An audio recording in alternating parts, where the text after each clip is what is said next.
What we did with this IUCN Draft and Copy Specialist Group taxonomy review was take all of the available literature, the best available science to date, and synthesize it into a comprehensive review to guide the IUCN Specialist Group's position on giraffe taxonomy. The story of giraffe taxonomy has been sort of long and complicated, but some really key studies have emerged in the last 10 years that have guided our perspectives on giraffe conservation, and we wanted to make sure that all of our conservation assessments were guided by the latest and greatest available science.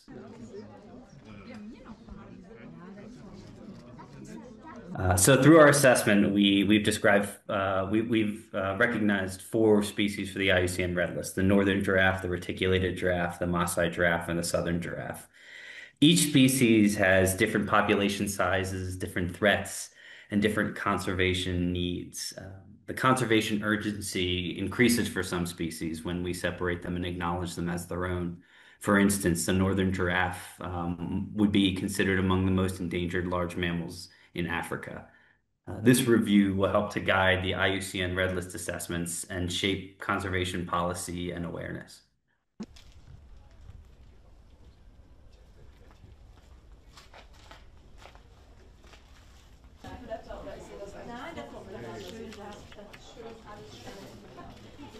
So we looked at this through three primary pillars. And so using this integrative framework for this taxonomic review, we looked at morphology, genetics, and biogeography. So biogeography being, geographic isolation by features that have been there through evolutionary time.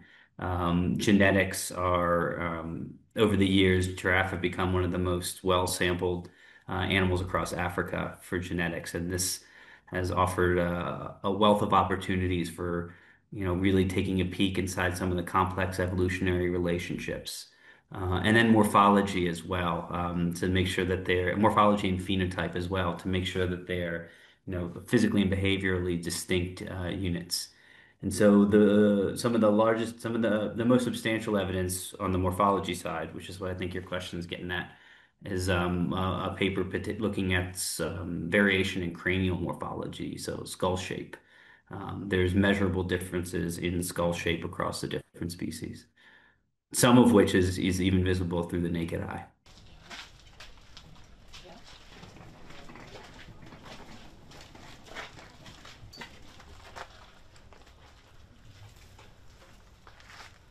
When you lump giraffe together as one species, it sort of muddies the narrative and the particular threats and opportunities that each giraffe species might face. By separating them into distinct units, it makes the narrative more nuanced and really highlights the particular threats and opportunities that each face. For instance, the northern giraffe, which inhabits Central Africa, the Sahel, West Africa, and a little bit in East Africa, faces significantly different threats and opportunities than the Maasai giraffe, for instance, which is found primarily in Kenya, Tanzania, and Zambia. By being able to individually assess each of them as species, we can really bring attention to the unique opportunities afforded by each separate taxa.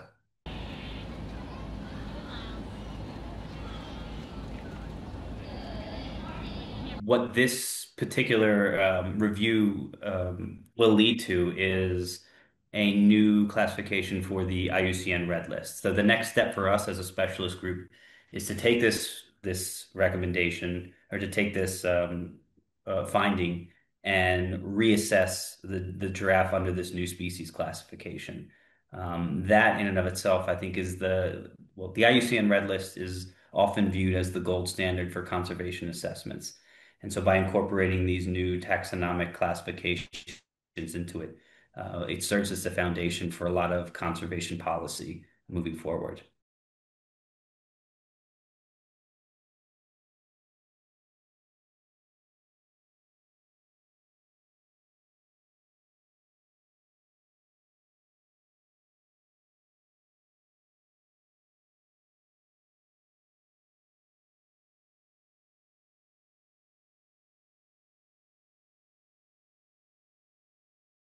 Jelajahi cara baru mendapatkan informasi. Download Metro TV Extend sekarang.